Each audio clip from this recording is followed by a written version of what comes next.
राजकुमारी मंदाकिनी अद्वितीय सुंदरता की धनी थी। उसकी छवि इतनी मोहक थी कि सातों द्वीपों में कोई उसके समान नहीं था। उसकी सुंदरता चंद्रमा को भी फीका कर देती और हिरनी उसकी आंखों की गहराई के आगे शर्मिंदा हो जाती।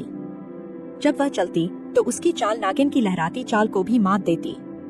उसके कोमल और सुगंधित चेहरे की लालिमा पुष्पों को भी मुरझाने पर विवश कर देती। उसकी मोहक मुस्कान मन को मंत्रमुग्ध कर देती थी। उसकी सुंदरता अप्सराओं को भी ईर्ष्या से भर देती और उसका रूप हर किसी के हृदय को मोह लेने वाला था। नंदनगर पर वीरसेन नामक पराक्रमी और न्यायप्रिय राजा का शासन था।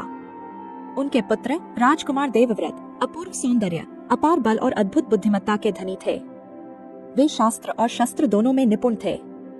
नंदनगर की प्रजा उन्हें अत्यंत प्रिय मानती थी।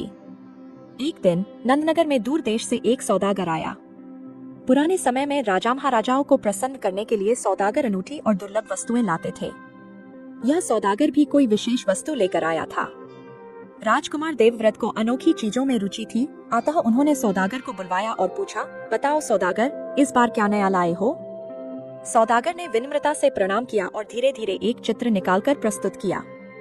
यह साधारण चित्र नहीं था, बल्कि उसमें एक अनुपम सुंदरी का चित्रण था।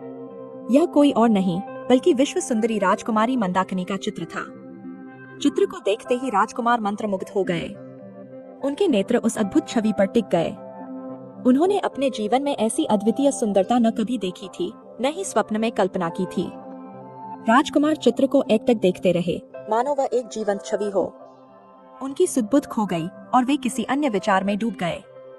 कुछ क्षण बाद जब उन्हें होश आया तो उन्होंने सौदागर से पूछा, यह अपूर्व सुंदरी कौन है? सौदागर ने उत्तर दिया, राजकुमार, यह राजकुमारी मंदाकिनी है, जो 7 समुद्र पार कंचनपुर की राजकुमारी है। उनके पिता इंद्रसेन नामक राजा है, जो अत्यंत निर्दयी और कठोर स्वभाव के हैं। वह छोटे से छोटे अपराध के लिए भी मृत्यु दंड दे देते हैं। यह सुनते ही राजकुमार देवव्रत का मन व्याकुल हो उठा। उनका हृदय उस सुंदर चित्र की ओर खिंच चुका था। राजकुमार देवव्रत ने सौदागर को इनाम स्वरूप हीरे जवाहरात दिए और मन ही मन विचार किया, जब तक मैं इस सुंदरी से नहीं मिल जाता, मेरा जीवन व्यर्थ है। उसने तुरंत राजसी वस्त्र त्याग दिए, भगवा वस्त्र धारण किए और साधु का वेश बनाकर जंगल की ओर चल पड़ा।